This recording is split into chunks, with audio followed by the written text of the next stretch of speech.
कह रही हमने थोड़ा चीरो जल्दी करो, लेकिन हम चालू करो फिर बीच में जुड़ जाएंगे, उसमें कौन सा है। नमस्कार, मैं हूं अनिल वर्मा शेखर। रात के 10 बजे है और ये समय है बिग बुलेटिन का। 30 मई को प्रधानमंत्री नरेंद्र मोदी के कार्यकाल के 9 साल पूरे हो रहे हैं। भारतीय जनता पार्टी 30 मई से 30 जून तक बड़े कार्यक्रम कर रही है पूरे देश में, और जाहिर सी बात है इन कार्यक्रमों को लोकसभा चुनाव से जोड़ा जा रहा है, और इसी स्तर से बड़ी बड़ी रैलियां भी पार्टी कर रही है। खासतौर से यूपी पर खास फोकस है। कांग्रेस ने 9 सवाल पूछे हैं 9 साल की उपलब्धियों को लेकर के। आज हम इसी पर चर्चा करेंगे। विभिन्न राजनीतिक दलों के प्रतिनिधि आज हमारे साथ हैं। भारतीय जनता पार्टी से विकास पांडे और श्वेता जी हैं, कांग्रेस से विवेक जी हैं और समाजवादी पार्टी से राधे श्याम जी हैं। तो यही चर्चा है कि ये जो प्रधानमंत्री के 9 साल का कार्यकाल है, जिसको लेकर के भारतीय जनता पार्टी बहुत बड़े पैमाने पर प्रचार कर रही है, रैलियां कर रही है, और ये जो रिपोर्ट कार्ड है प्रधानमंत्री नरेंद्र मोदी जी का, जो उपलब्धियां हैं, उनको लेकर ही पार्टी लोकसभा के चुनाव में आगे जाने वाली है। विवेक जी, क्या लग रहा है कि आपकी पार्टी ने 9 साल की उपलब्धियों पर 9 सवाल पूछे हैं प्रधानमंत्री जी से, और तमाम सी चीजें गिनाई हैं कि जिस तरह से वादे किए गए और वादे करने के बाद में जिस तरह से उसे खुद झुठला दिया गया, तो ये 9 वादे कांग्रेस के बड़े प्रवक्ताओं ने किए हैं। 9 सवाल पूछे हैं प्रधानमंत्री नरेंद्र मोदी जी से। तो ये 9 साल की उपलब्धियों को लेकर के कांग्रेस क्या कहती है?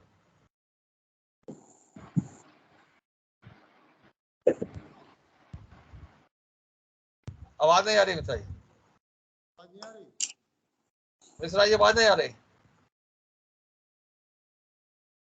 राधे श्याम बोलो जी। 9 साल पूरे हुए हैं भारतीय जनता पार्टी की सरकार को, केंद्र की सरकार में, और बड़ी तेजी के साथ एक ढिंढोरा पीटा जा रहा है। 9 साल बेमिसाल, 9 साल बेमिसाल। चलो अच्छी बात है, आप भी खुश हैं कि 9 साल हमारे हो गए, और हम भी खुश हैं कि अभी सरकार का 1 साल बचा है, और 1 साल के बाद जनता बड़ी तेजी के साथ तैयार बैठी है, बड़ी इंतजार में है कि 1 साल के बाद उसे पुनः वोट डालने का मौका मिलेगा और वो इन लोगों को विदाई देगी सत्ता से। 9 सवाल जो कांग्रेस ने पूछे हैं, अगर 900 सवाल पूछे जाए तो उनमें से एक का भी जवाब नहीं होगा। 9 की तो बहुत छोटी बात। कोई बेमिसाल ऐसा 9 साल में कोई 9 काम बेमिसाल जो देश के जनमानस के हित में हो, इन पे उतर के जिन्होंने काम किए हों, हमें तो ऐसे 9 काम भी नहीं दिख रहे हैं। शौचालय गिनाएंगे और पता नहीं क्या क्या गिनाने। कोई ऐसा काम गिनाया यार जो प्रधानमंत्री के लेवल का हो और जिससे लगे कि देश की एक मजबूत सरकार ने एक ऐसा काम किया। अपने बनाए हुए कानून बनाए, मास्टर स्ट्रोक बंद कर दिए तो मास्टर स्ट्रोक, 2000 का नोट चला तो मास्टर स्ट्रोक, बंद किया तो मास्टर स्ट्रोक। समझ में ही नहीं आया सरकार के कि हम भी सरकार है, और 9 साल इसी उहापोह में कट गए कि अब क्या करें और क्या ना करें। निश्चित तौर पर इन 9 सालों में बहुत सी चीजों का ह्रास हुआ है। भारत में लोकतंत्र का ह्रास हुआ है। हम शैक्षणिक स्तर पर आज से 9 साल पहले कहाँ थे, आज कहाँ हैं। हम भुखमरी के इंडेक्स में आज से 9 साल पहले कहाँ थे, आज कहाँ हैं। हम अर्थव्यवस्था में आज से 9 साल पहले कहाँ थे, आज कहाँ हैं। महंगाई की दर 9 साल पहले क्या थी, आज क्या है। बेरोजगारी की दर 9 साल पहले क्या थी, आज क्या है। इन्हीं 9 साल के पीरियड में हम कोविड जैसी महामारी से जूझे हैं, और 2-3 साल बीत जाने के बाद पूरे देश में आई उसका ऑक्सीजन का बड़ा संकट झेला। हम 2-3 साल व्यतीत होने के बाद आज हम भारतीय जनता पार्टी के एनालिस्टों से ये जानना चाहेंगे कि भारत की सरकार ने, उत्तर प्रदेश की राज्य सरकार ने कितने ऑक्सीजन प्लांट की व्यवस्था की, भविष्य में इस तरह की कोई महामारी आए तो इस तरह का संकट पैदा ना हो, कितने अस्पताल नए डेवलप किए, कितने नए हाईवे बनाए, कितने विद्युत कॉर्पोरेशन के लिए व्यवस्थाएं की, कितने रिसर्च संस्थान बनाए, कितने जेएनयू और जो दिल्ली यूनिवर्सिटी है उसके जैसे विश्वविद्यालय बनाए जहाँ गरीबों के बच्चे पढ़ सकें। शिक्षा व्यवस्था को और कठिन बना दिया कि गरीबों के बच्चों को कैसे शिक्षा व्यवस्था से दूर किया जा सके, वो व्यवस्थाएं डेवलप की जा रही हैं। तो 9 साल में आपने ऐसे क्या सघन परिवर्तन लाया जो जनता पहले जिन चीजों में परेशान होती थी अब उन परेशानियों का सामना नहीं करना उनको पड़ रहा है। निश्चित तौर पर 9 साल पहले हम किस चीज में कहाँ थे ये आंकड़ा देना चाहिए भारतीय जनता पार्टी को। हम फला चीज में वहां थे, आज हम यहाँ हैं, हमने जनता के लिए किया ये नहीं किया। जी देखिए, कांग्रेस ने तो साफ कहा है कि ये मोदी सरकार के नाकामी के 9 साल, और ये नाकामी के 9 साल में 9 सवाल पूछे हैं। आज आपका जो विषय है वो इन्हीं 9 सवालों के लेके होगा। बेहतर है कि उन 9 सवालों के ही जवाब पे आज की केंद्रित डिबेट हो, ये इधर उधर की बात ना हो। जो 9 सवाल कांग्रेस ने करे हैं उसी पे जवाब पे खाली बात होगी, क्योंकि मोदी से मैं शुरुआत कर रहा हूँ डिबेट की एक महाभारत की दृष्टांत से। जब भीष्म पितामह अपनी सैया पे थे, बाणों की सैया पे थे, इंतजार कर रहे थे उचित तिथि का, तो युधिष्ठिर ने अर्जुन को भेजा भीष्म पितामह के पास कि उनका अंतिम समय है, जाके उनसे कुछ शिक्षा लेके आओ। भीष्म पितामह ने अर्जुन से कहा कि जो राजा अपने अतीत को ही देखता रहता है और अतीत को कोसता रहता है वो कभी जनता के लिए अच्छा साबित नहीं हो सकता है। ये भीष्म पितामह ने बात कही, और मोदी सरकार ने 9 साल तो कांग्रेस को कोसने में लगा दिए। कोई बात अगर हुई तो उसके लिए नेहरू जिम्मेदार थे, इंदिरा गांधी जिम्मेदार थी, महात्मा गांधी जिम्मेदार थे। वो कोई भी बात अगर हुई तो उसके लिए कांग्रेस जिम्मेदार। इसका साफ साफ ही था कि अपनी नाकामी छुपाने के लिए कांग्रेस की आपने आड़ ली। जनता ने आपको चुन के भेजा, आपने ये नहीं बताया कि जनता ने हमें चुन के भेजा तो हमने क्या अच्छा किया। आप केवल कांग्रेस की बात करते रहे, जिसको कि जनता ने विपक्ष में बैठा दिया, सत्ता में आपको बैठाला, और जो सत्ता में बैठा होगा उसी से सवाल होंगे। लेकिन मोदी सरकार 9 साल केवल अपनी नाकामियों को छुपाने के लिए कांग्रेस की आड़ लेती रही। दूसरी बात यह है कि आज ये 9 साल जो है, ये कहिए कि 9 साल जनता बेहाल और साहब के मित्र मालामाल, ये बिल्कुल सही बात है, बिल्कुल ये। और एक सबसे बड़ी 9 सालों में सरकार की नाकामी कहिए या कार्यशैली की, आप देखिए कि सरकार की पीएम केयर फंड सबसे बड़ा इसका उदाहरण है। पीएम केयर फंड में सारे सरकारी लोगों से 1 दिन की तनख्वाह ली गई, कंपनियों से सीएसआर फंड का रुपया लिया गया, इनकम टैक्स में रिबेट दी गई, और सरकारी मेल आईडी इस्तेमाल करी गई, और उसके बाद सरकार कहती है कि पीएम केयर फंड सरकारी नहीं है, हम इसकी जांच नहीं कराएंगे, हम इसका ऑडिट नहीं कराएंगे, हम पीएम केयर फंड का हिसाब नहीं देंगे। तो आपने सरकारी मेल आईडी इस्तेमाल करी, सरकारी सब किया, और आप कह रहे हिसाब नहीं देंगे। तो ये सरकार की कार्यशैली और नाकामी का सबसे बड़ा प्रमाण है कि हिसाब न देना। दूसरे आप देखिए कि प्रधानमंत्री 9 साल में किसी गांव में आज तक गए? प्रधानमंत्री 9 सालों में किसी गांव में गए? जो बनारस के इन्होंने 4 गांव चयन किए थे उनके गांव में भी नहीं गए। आज तक प्रधानमंत्री 9 सालों में केवल शहरों में विदेश घूमे हैं, एक भी गांव अगर प्रधानमंत्री जी गए हों।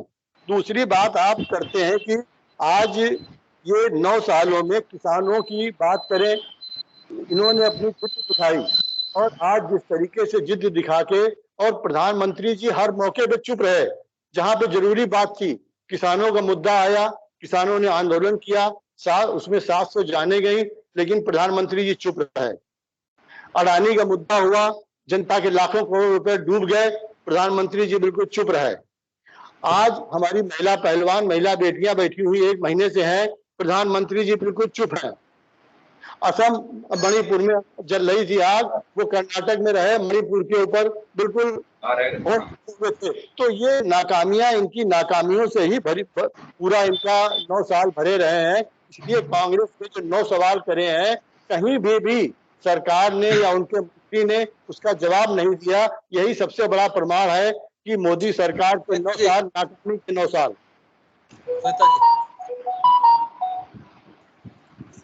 भाई साहब, मैं मोदी सरकार के 9 साल बेमिसाल, जनसेवा और विश्वास के पूरे 9 साल। मैं सबसे पहले जवाब अपने विवेक भाई साहब जी को धन्यवाद देना चाहूंगी कि सबसे बड़ा प्रमाण मोदी सरकार के बेमिसाल सालों का है कि आपने महाभारत पढ़ ली, आपने भीष्म पितामह ने मरते समय क्या उपदेश दिया अर्जुन को, ये पढ़ लिया, आप लौटे तो सनातन की तरफ। ये सबसे बड़ा बेमिसाल गुण है उनका, जो उन्होंने 9 सालों में परिवर्तन लाया कांग्रेस में। अब मैं आपको वैसी जानकारी दे दूं, वर्ष 2014 से 2023 तक देश के आमूलचूल परिवर्तन हुआ है। मोदी सरकार ने देश की अर्थव्यवस्था को फ्रेजाइल 5 से टॉप 5 में पहुंचाने का कार्य किया है। प्रधानमंत्री मोदी के नेतृत्व में विदेशों में भारत की विश्वसनीयता और सम्मान बढ़ा है। विदेश में ही नहीं, देश में गरीब, वंचित, किसान, महिला सहित सभी वर्गों का समाकेतित विकास हुआ है। आप ना माने, उससे कोई फर्क नहीं पड़ता है। किसी समस्या के समाधान हेतु तो टुकड़ों में कदम उठाए जाते थे। मोदी सरकार ने समस्याओं के समाधान हेतु संपूर्ण समाधान योजना बनाई है और उन्हें सफलतापूर्वक लागू करने का भी काम किया है। इसका उदाहरण है शौचालय, पक्का मकान, गैस सिलेंडर, नल से जल। अंतरिक्ष के क्षेत्र में भी भारत विश्व में नंबर 3 पर आ गया है। और मैं बताना चाहूंगी कि श्री मोदी जी के नेतृत्व में 9 सालों में चतुर्दिक विकास को गति मिली है। सख्त फैसलों से मजबूत सरकार की छवि हुई है। ग्लोबल पावर के रूप में हमारी छवि बनी है। नोटबंदी, लॉकडाउन के फैसले में जनता का समर्थन मिला है हमको। राम मंदिर शिलान्यास, सुन लीजिए भाई साहब, सुन नहीं पा रहे हैं आप? राम मंदिर शिलान्यास से लेकर सर्जिकल स्ट्राइक तक लोगों के तक पहुंची है सारी योजनाएं।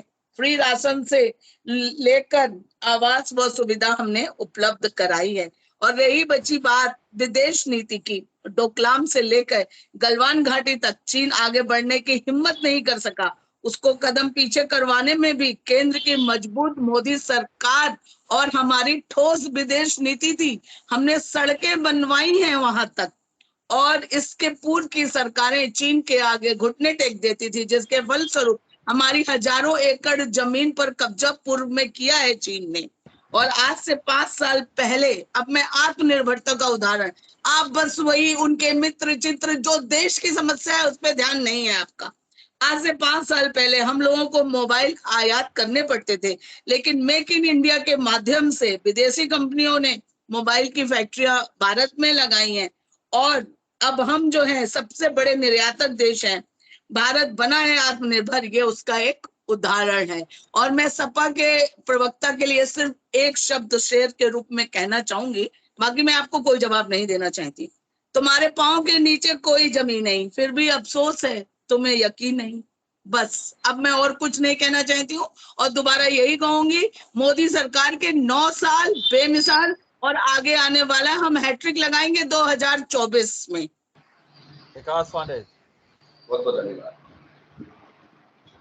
ठीक आज से 9 वर्ष पहले 16 मई 2014 को जब देश के यशस्वी प्रधानमंत्री नरेंद्र मोदी जी ने उस लाल किले की प्राचीर से जब देश के प्रधानमंत्री पद की शपथ ली, ठीक उसके 2 दिन बाद लंदन के द गार्जियन, बहुत फेमस अखबार है लंदन का द गार्जियन, उस द गार्जियन अखबार ने लिखा था ब्रिटिशर्स फाइनली लेफ्ट इंडिया। ये बहुत बड़ा वर्ड है उस देश के लिए जिस देश पर 200 साल तक उन्हीं ब्रिटिशर्स ने राज्य किया, उन्हीं ब्रिटिशर्स का हुकूमत रही, और जिनको भगाने का दम भरती है कांग्रेस और उसका थोथा क्रेडिट लेने का काम करती है। उसी ब्रिटिश एम्पायर के एक सबसे बड़े अखबार द गार्जियन ने लिखा ब्रिटिशर्स फाइनली लेफ्ट इंडिया, जब मोदी जी ने शपथ ली। इसका मतलब ये है, इसका मंतव्य ये है कि उन्होंने ये माना कि पहली बार ऐसा हुआ इस देश में, एक ऐसी सरकार आई है जो कि अंग्रेजियत की गुलामी मानसिकता से मुक्त सरकार है, विशुद्ध रूप से भारतीय मानसिकता की सरकार पहली बार आई है। ये शब्द कहने वाला कौन था? ये वही लोग कहने वाले शब्द थे, ये शब्द कहने वाले वो लोग थे जिन्होंने इस देश पर 200 साल शासन किया। मुझे लगता है कि ये अपने में सबसे बड़ी इबादत है। 9 साल की उपलब्धियां एक तरफ रख दीजिए और उस द गार्जियन अखबार की उस स्टेटमेंट को एक तरफ रख लीजिए, सारी कहावत यथार्थ में बिल्कुल सामने पहुंच जाएगी। मुझे लगता है 2-3 चीजों की बड़ी विषय है। अभी बहुत तेजी से हमारे प्रवक्ता पूछ रहे थे कि अर्थव्यवस्था बता दीजिए 9 साल पहले कहां थी। अरे भाई 9 साल पहले अभी हम विश्व की 10वीं सबसे बड़ी अर्थव्यवस्था थे, और 9 साल के ही अंदर, 9 साल, जहां 60 वर्ष लगे आपको 10वीं अर्थव्यवस्था बनने में, वहां हमने 9 साल के अंदर विश्व की 5वीं सबसे बड़ी अर्थव्यवस्था बना करके दिया इस देश को। दूसरी चीज, हमारी जीडीपी जब 2014 में माननीय मोदी जी की सरकार आई तो 111 लाख करोड़ थी। आज 272 लाख करोड़ की जीडीपी है इस देश की, 272 लाख करोड़। मुझे लगता है कांग्रेस और सपा के लोग मिलकर के भी ये फिगर लिखेंगे तो लिखने में ही उनकी कहीं ना कहीं भूल जाएंगे, ये तय मान लीजिएगा। 11 करोड़ किसानों को आज हम 6,000 रुपए किसान सम्मान निधि के माध्यम से देते हैं, 11 करोड़ किसानों को। मुझे लगता है कि इससे पहले अगर ऐसी कोई स्कीम चलाई हो कांग्रेस ने, मुझे बता दें कांग्रेस के लोग। महंगाई को लेकर के ये कहा गया कि महंगाई, मुझे बताइए महंगाई कहां बढ़ी? 9 साल पहले महंगाई कहां थी? अरे 9 साल पहले तो महंगाई वहां थी कि सखी सैया तो खूब ही कमात है, महंगाई डायन खाए जाते है। हो सकता है राधेश्याम जी को नहीं खा रही हो महंगाई, उस समय बहुत पैसा रहा होगा राधेश्याम जी के पास, क्योंकि उत्तर प्रदेश में नई सरकार बनी थी इनकी, तो हो सकता है उस समय पैसा रहा हो। आज देश की महंगाई दर है 4.7% और विश्व के सबसे विकसित देश, चाहे अमेरिका की बात कर लीजिए, फ्रांस की बात कर लीजिए, ऑस्ट्रेलिया की बात कर लीजिए, जर्मनी की बात कर लीजिए, ऑस्ट्रेलिया की महंगाई दर है 8.9% और यूएस की महंगाई दर है 8.5%, फ्रांस की महंगाई दर है 17.5%, जर्मनी की महंगाई दर है 23.5%। अपने समकालिक जितने भी देश हैं, भारत की महंगाई दर सबसे कम है। ये मुझे लगता है कि कांग्रेस के और सपा के चश्मे से ये सब चीजें नहीं दिखेंगी ना, क्योंकि आप लोग गड्ढों में इस देश को ढकेलने वाले लोग हैं ना, तो आपको गड्ढे ही गड्ढे दिख रहे हैं। लेकिन आप वहां से निकल करके आप आगे आइए तो आपको किसानों की एक बात और बता दूं, 1360 रुपए धान की एमएसपी थी 2014 में, आज 2040 रुपए एमएसपी है। 70% से ज्यादा का इजाफा हुआ है एमएसपी में, धान की एमएसपी में। गेहूं की एमएसपी की बात कर लें तो 1400 रुपए एमएसपी थी 2014 में, और आज 9 साल के अंदर इस एमएसपी में भी 70% से ज्यादा का इजाफा हुआ है, 2125 रुपए एमएसपी है। दूसरी चीज, अरे सर सुन लीजिए, सर सुन लीजिए, प्रति व्यक्ति आय की बात कर लेते हैं। बहुत बुनियादी तौर पर कांग्रेस के लोग कहते हैं कि हमने आर्थिक विकास बहुत किया, हम आर्थिक उदारीकरण की नीति लेकर के आए। 1 मिनट में मैं खत्म करूंगा। आज प्रति व्यक्ति आय 80,000 करोड़ थी जब 2014 में आए, और आज इस देश की प्रति व्यक्ति आय 1,72,000 करोड़ रुपए। हाईवेज हो, चाहे एक्सप्रेस वे का जाल हो, चाहे रेलवे के विद्युतीकरण की बात हो, हमने दुगने से भी ज्यादा का विकास करके दिया है, दुगने से भी ज्यादा का। दूसरी चीज, मैं बहुत बड़ी बात कह दूं आपसे, बहुत बड़ा विषय मैं छोड़ के जा रहा हूं आज आपके सामने, ये सारी चीजें आपके चश्मे से नहीं दिखेंगी। अरुण गगन पर महाप्रगति का अब ये मंगल गान उठा, करवट बदला अंगड़ाईली, सोया हिंदुस्तान उठा।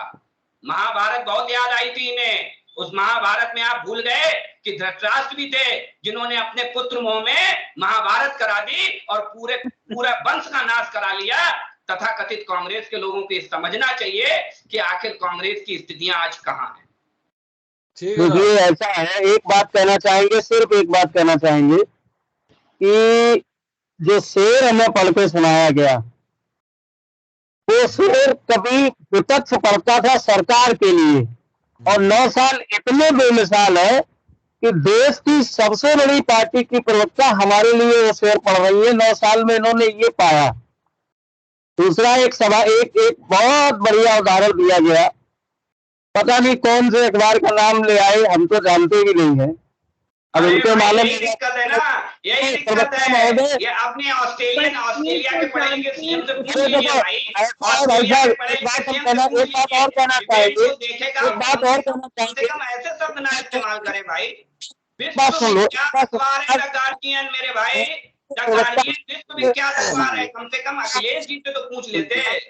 माननीय प्रवक्ता महोदय, भारतीय जनता पार्टी आपके 9 साल बेमिसाल हुए हैं और आज सरकार के कामकाज की समीक्षा हो रही है। आज तो कम से कम सुन लो, रोज तो नहीं सुनते हो। हम हमेशा सुनते हैं, लेकिन ना गलत सुनते हैं ना गलत की सुनते हैं। आरोप लगाते हैं। लो भैया, आपने जिस अखबार का नाम लिया हम मानते हैं वो दुनिया का सबसे बड़ा अखबार है। बस मोदी जी दुनिया के सबसे बड़े नेता, ये भी मान लेते हैं आपके शब्दों में, चलो ठीक है। लेकिन माननीय मोदी जी भारत के प्रधानमंत्री हैं, ये हम भी स्वीकार करते हैं। आपकी पार्टी के बड़े नेता हैं, प्रचंड बहुमत से प्रधानमंत्री बने हैं, आप उनकी अथाह तारीफ करिए। लेकिन आप उनकी तारीफ करते वक्त जब आपने ये कहा कि देश में पहली बार ऐसी सरकार बनी जो मानसिक रूप से अंग्रेजों की गुलाम नहीं थी, जब ये बात आप कहते हो तो मैं आप नहीं कहता हूं, द गार्डियन कहता है मेरे भाई।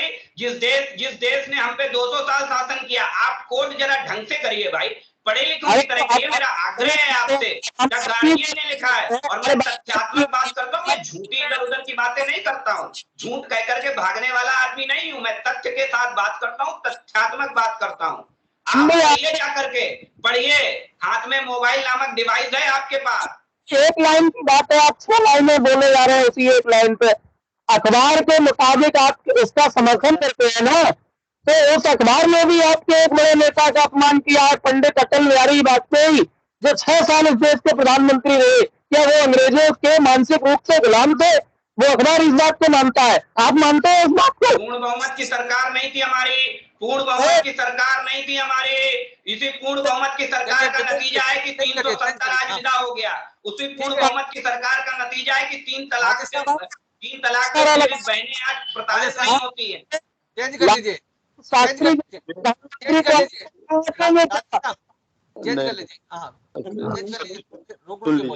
देखिए 30 सेकंड दे दीजिएगा, बाद में मुझे बस मैं पूरी बात कर लीजिए, सुनिएगा बात। जी जी जी। जिस अखबार का और इंग्लैंड का जिक्र हो रहा है वो बहुत पहले की बात, संसौदा की बात कर रहे हैं, और हम बात कर रहे हैं 6 महीने पहले के भी।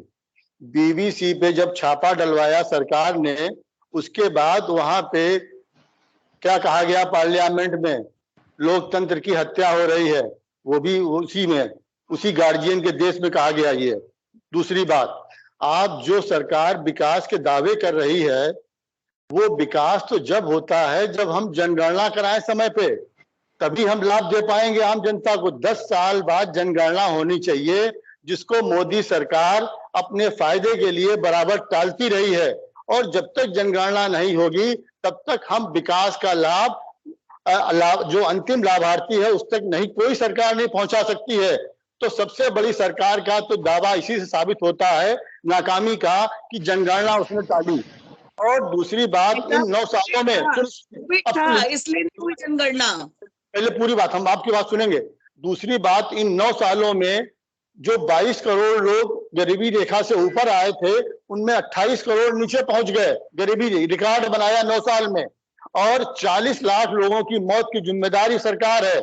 कर्ज दुगना हो गया इसमें सालों में। और दूसरा, किसान को 16 रुपए 22 पैसे रोज देके आप किसान का अपमान कर रहे हैं, और आप गाने गाते हैं हम सम्मान निधि दे रहे हैं।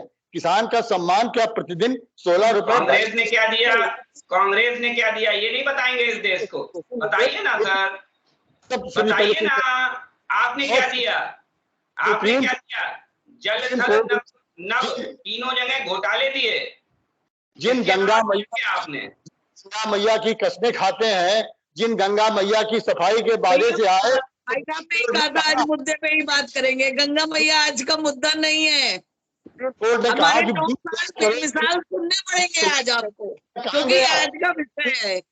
मैया का 20,000 करोड़ रुपया खा गए। सुप्रीम कोर्ट कह रहा 20,000 वॉकिंग स्ट्रीट क्यों बना दिया, ये भी बताएं आप। चलिए 5 मिनट और बचे हैं। 1 करोड़ आपके नौकरियां, पद खाली पड़े हैं। आपके सांसद कह रहे हैं बोलना यही है कि सरकार 9 साल बेमिसाल की खुशियां मना लो। 1 साल बाद सरकार जानी है, उसके लिए आप इसके लिए खुश हैं और हम उसके लिए खुश हैं कि 1 साल और बचा है। जो कहना है कह लो, 1 साल के बाद पता चल जाएगा किसके पांव के नीचे जमीन थी और किसके सर के ऊपर आसमान था। आप करोड़ क्यों खुश हो रहे हैं? हमें तो ये नहीं समझ में आ रहा है। आप इंतजार कीजिए, 2024 में हम आ रहे हैं और ज्यादा उसके साथ आ रहे हैं। और रही बात भाई साहब आपकी, कर्जे किसके ऊपर बढ़े हैं? कांग्रेसी नेताओं पे बढ़े हैं। भ्रष्टाचार को देश हमने के ऊपर कर्जा पूरी बढ़ा है, तरह हिला राष्ट्रीय दिया। कर्ज बढ़ा है, राष्ट्रीय कर्ज बढ़ा है भाई, राष्ट्रीय नहीं कर्ज बढ़ा बढ़ा है। है। कौन सा आरबीआई से 272 टन सोना कितना था? जब 1947 में देश आजाद हुआ था तब कितना था पता है ना आपको? नहीं पता है ना? तो इसलिए जरा आंकड़े दुरुस्त करके आइए, तब पता लगेगा आपको कि उसके बाद कांग्रेस शासन काल में कितना कर्ज बढ़ा है। भारत पता लग जाएगा आपको। 272 टन सोना सरकार ने 400 सीटें बनाएगी। आप जाइए गिनती करिए। कौन सी ऐसी आपदा थी, कहाँ युद्ध छिड़ा था? 272 टन सोना गिरवी रखा गया आरबीआई से निकाल के, क्यों रखा गया? कर्ज दोगुना हो गया, प्रतिनिधि कर्ज दोगुना हो गया है। किसान, क्या आप बता रहे किसानों को लाभ दिया? किसानों की आय दोगुनी कहाँ हो गई? झंडा से भी ज्यादा हो गई है किसानों की आय। सुन लीजिए, आप सुनेंगे ना, आप सुनने जाएंगे। अनिल भाई साहब मुझे 2 मिनट दे दीजिएगा, 2 मिनट में मैं खत्म कर दूंगा, 2 मिनट भी नहीं लगेंगे, केवल 2 मिनट। सारा रिजर्व फंड मोदी सरकार ने ले लिया। आज आजादी के बाद पहली बार रिजर्व बैंक का सारा रिजर्व फंड मोदी सरकार ने ले लिया, जो आज तक आजादी के बाद किसी सरकार ने नहीं किया। ये आप कहते हैं हमारी सफलता है, या आपकी नाकामी आपकी है कि रिजर्व फंड भी नहीं छोड़ा आपने, कर्जा दुगना कर दिया और पेट्रोल के दाम सस्ते होने के बाद महंगा दे रहे हैं। रिजर्व बैंक का रिजर्व फंड भी ले लिया। ये पैसा कहाँ जा रहा है? उसके बाद देश को आप बेच रहे हैं। भाई साहब, हम लोगों ने कोरोना जैसी महामारी आपदा में अपने सारे देशवासियों को बचाया और विश्व में सबसे पहले हमने वैक्सीन बनाई और विश्व में भी दवाइयां दी और वैक्सीन दी। आप हमेशा एक गलत बात बता दे, सही बात को स्वीकार क्यों नहीं करते? आप लोग मन बड़ा क्यों नहीं करते हैं? का श्रेय लेते हैं, आप वैक्सीन बनाने का श्रेय लेते हैं, लेकिन वैक्सीन जिन प्रयोगशालाओं में बनी जो कांग्रेस ने बनाई थी, इसका श्रेय उनको भी तो दे दीजिए। भैया तुम्हें पता ही नहीं है, तुम्हें पता ही नहीं वैक्सीन किसने बनाई? प्राइवेट कंपनियों ने बनाई है भाई, प्राइवेट कंपनियों ने बनाई है, वो भी कांग्रेस के हैं। तो जब कांग्रेस की वैक्सीन प्रयोगशालाओं में बनी है तो कांग्रेस ने 40,000 किलोमीटर धान में भी दे दिया चाइना को, वो भी बताइए। कांग्रेस ने इस देश को रसातल में ले गए, वो भी बताइए। कर्जा किन पार्टियों पे बढ़ा है ये भी बताइए। देश में तो कर्जा नहीं बढ़ा है। जो कर्जे का अनुपात था वो सबसे ज्यादा था कांग्रेस शासनकाल में, ये भी बताइए इस देश को। ये नहीं बताएंगे। प्राचीन सनातन परंपरा को सबसे ज्यादा चोट पहुंचाई है कांग्रेस ने। इसका जवाब पूछेगी भारत की जनता कांग्रेस पार्टी से 2024 में। इसका जवाब देने के लिए तैयार रहिए भाई साहब।